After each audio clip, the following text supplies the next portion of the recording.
I was getting emotional by being with you after a long time.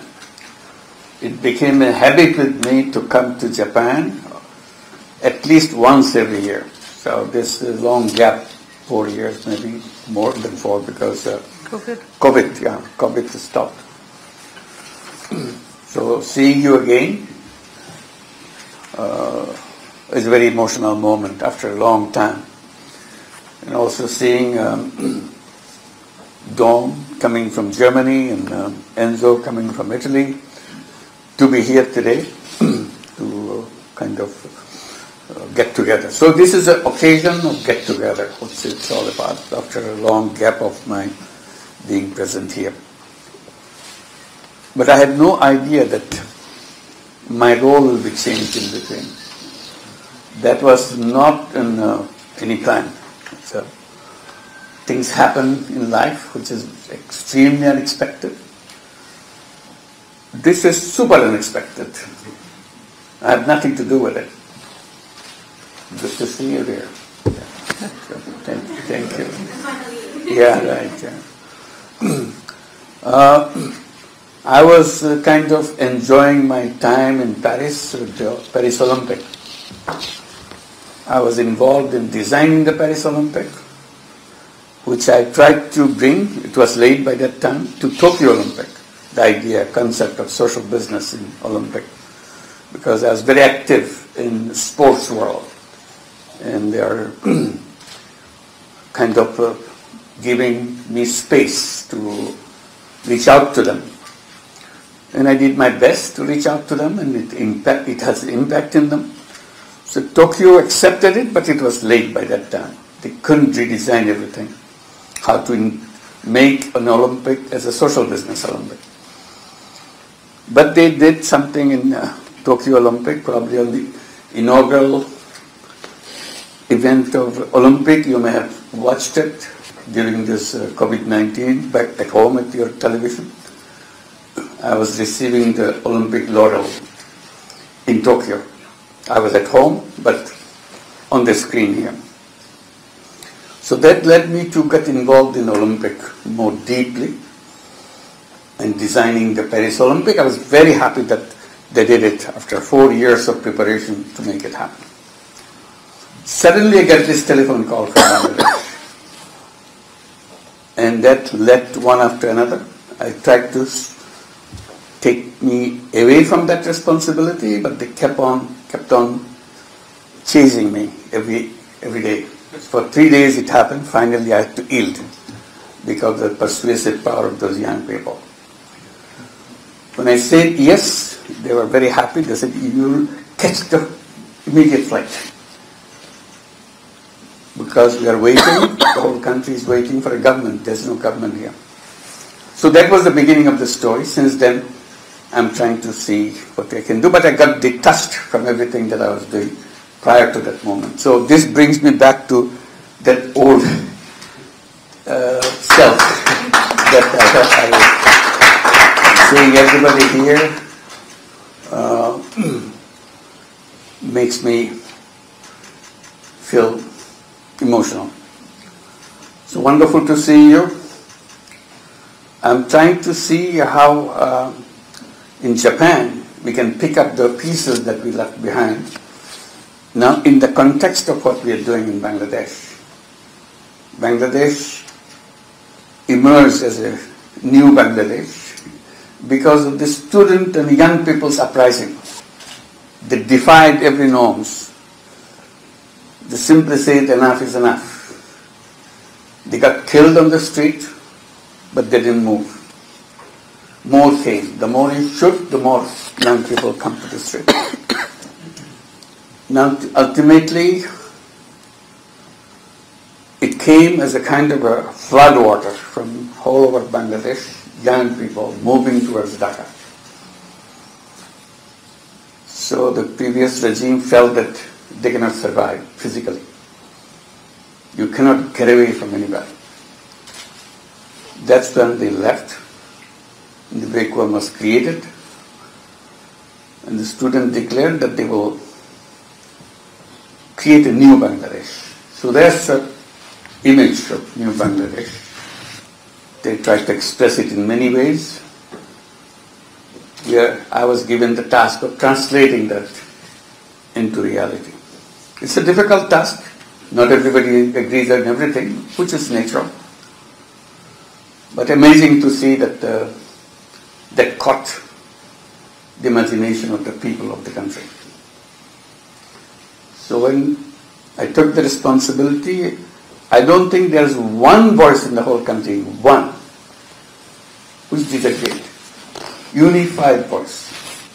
So there's a tremendous kind of power, having the whole country agreeing on everything.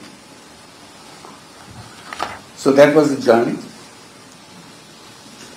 And it was a devastated country, not just after a war situation, you're a devastated country. It's not like that. It's not physical devastation. It's devastation in every single way. In terms of administration, in terms of economics, in terms of banking, in terms of international businesses and so on. Everything collapsed. And a huge, huge crisis, gaps. Money is stolen in billions of dollars, taken away.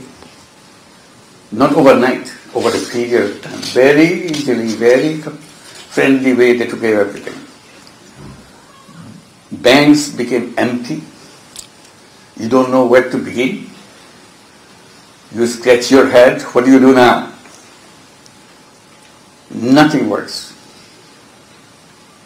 It's 15 years of devastation. 15 years of misrule. 15 years of people disappearing. You don't know where they went. You couldn't find out. Still we don't find out, many.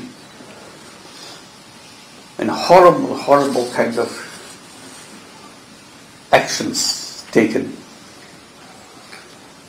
So you come from those memories and try to build new memories, that we have to get rid of those and create something new. That's the task. So 10th month now that we are going through this, we feel that we have come a long way. Banks are functioning. We are paying back our dues to the people who have payments to receive from internationals, because the copper was empty. So that's where we are right now. So feeling a little bit easier. We can now breathe a little bit. We have been given 3 tasks. Most important was reform. Everything that was done before was wrong. So you really build a new nation out of the devastations of the past. And the second one is a trial of the people who are responsible for this. It's a very difficult task to pick up all the evidences and make it a real legislative action. Hard time. Same people who used to be yesterday, still there, same chair, same people. But they are doing the wrong thing yesterday, now they are saying, no, we are not the one. So how to make sure which is the right one, which is the wrong one. Third one is election. And when election takes place, elected government takes over the responsibility. We hand over the responsibility to them. So people are insisting, tell us when the election would be, because politicians are very impatient. Get the election, get to their seats of power. So I've been promising them for a long time. It could be in December of 2025, this year, or at the latest June of 2026. So 6 months gap. Depending on how fast we can do the reforms. If the reform process is slow and can accomplish little, so we have the longer time. And the longer time cannot continue endlessly. Must finish it up June 26. So this is the timeline that we're working for. Young people are still impatient, want to see results right now, right away. Bangladesh is an amazing country. Many of you are familiar, have been there, Bangladesh many times. Amazing country in terms of population. It's a small country, territory-wise, but the home of 180 million people. Very densely populated country.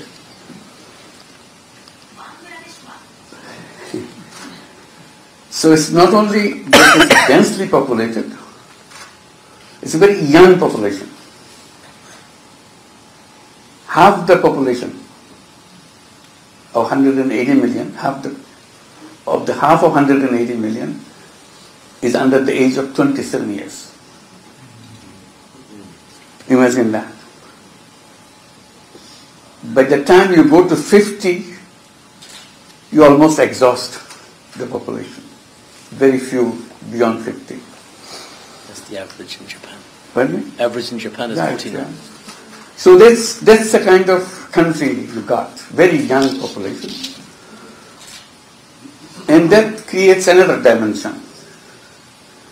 Because they have access to technology. Everybody has a phone. Everybody has connection, internet connectivity. They know the whole world. Whether you are illiterate, whether you are a village woman, whether you are a village girl, village boy, you know what's happening. And everybody is talking, everybody is messaging. So their ambition level goes up and up and up. And that's amazing that they can do things. And we have not been able to provide all those facilities because previous governments were not interested in making them happy. They were busy making themselves happy. Stealing money everywhere. So how to bring this to the picture?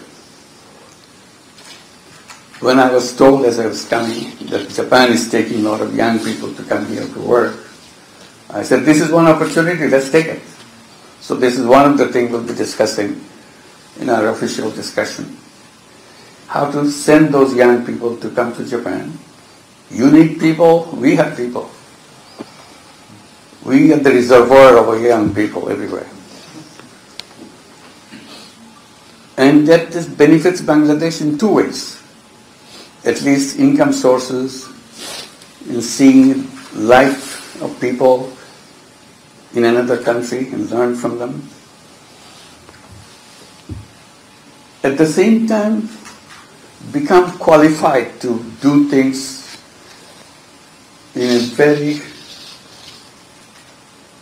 frontier kind of technology and effectiveness and idea-wise, new experience. So this is one of the things that we'll be doing, and inviting investments. The more we look for those things, Japan is very much involved with Bangladesh. You're probably familiar with that. Many of our major projects, development projects, are designed and funded by Japan. So we are very indebted to Japan in every single way. But there are more scope, so we'll be talking about other scopes. Like the one right now, before this meeting, I was explaining, Bangladesh is not only lucky with young people, having all those young, when I say young people, I mean young boys and young girls. Girls are as effective, as dedicated and committed, as prepared as anybody else. When the students were demonstrating on the street,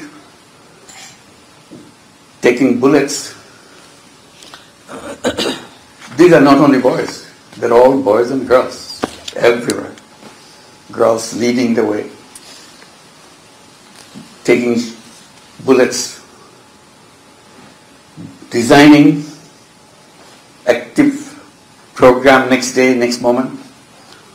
So when I say that, the number 27 years, under 27 years, both boys and girls.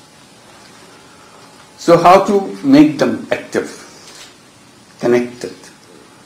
So this is one that very important part. And I was saying, Bangladesh is a very interesting country because it's a flat land. Suddenly Himalayas come out, there's a wall. Suddenly, it's not a gradual thing. So that's what we are familiar to see. But we never realized we had endless ocean. We take ocean as something where you go, you see the sunset. Because we only see the sunset, we don't see the sunrise because there are hills behind us. So we can only see the sunset. So that's about it. So you write poems about it.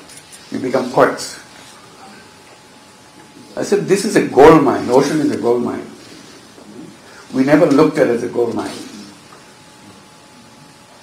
We don't have any maritime activity, just small jobs and shipping and so on, traditional thing. So I said, this is a great opportunity for us to build a new economy based on ocean. It gives you access to the rest of the world.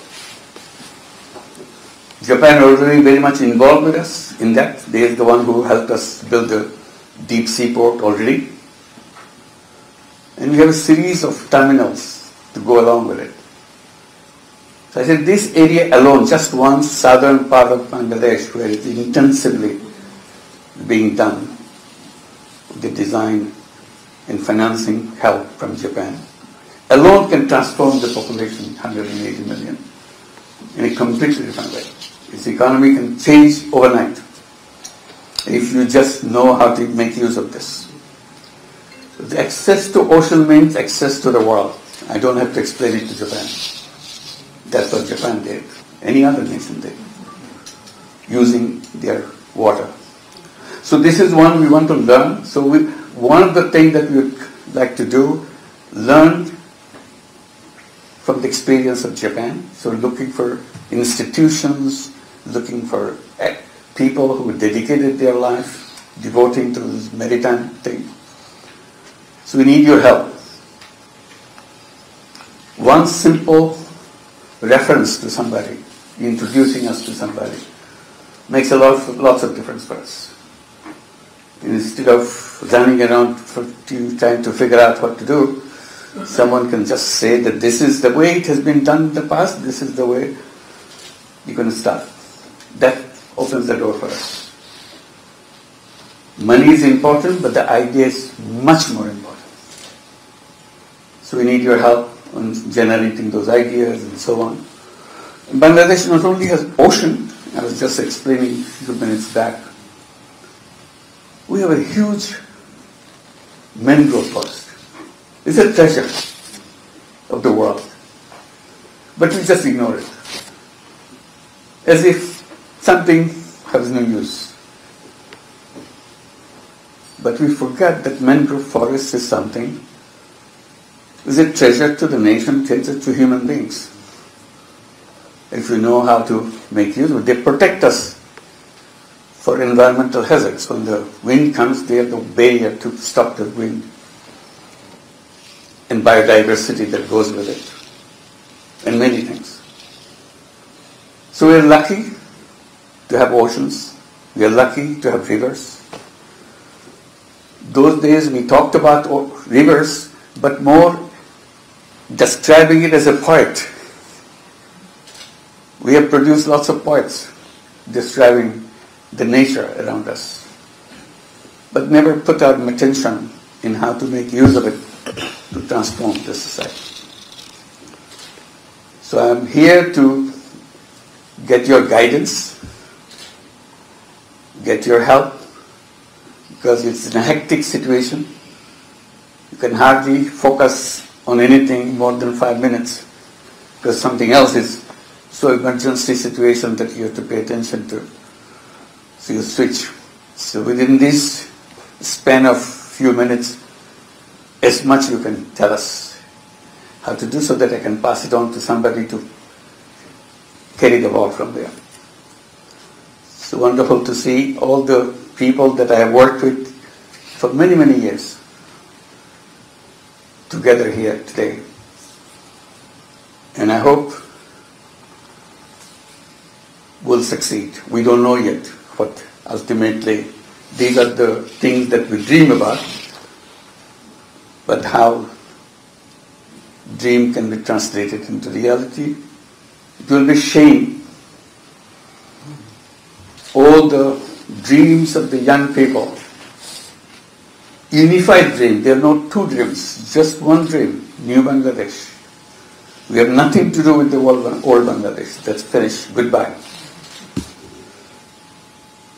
And they have outline of this new Bangladesh. Just speak it out in every occasion. Now catch those words, catch those imagination, translate it into real action to see that happen. And happen fast. Not 20 years later, 10 years later, right now, want to see the result. So that's the challenge. And I feel that yes, beginning can be done. Of course it can be done. It's so obvious. Nobody can deny what young people are asking for. Simply translate it, get the right idea, right institutional framework, right policies, and make it happen. So a lot of dedicated people are working very hard to make that happen. And we need your support. You are the one from us, from far, giving us connections, ideas, saying things that this can be done in this way. Feel free completely. We are open.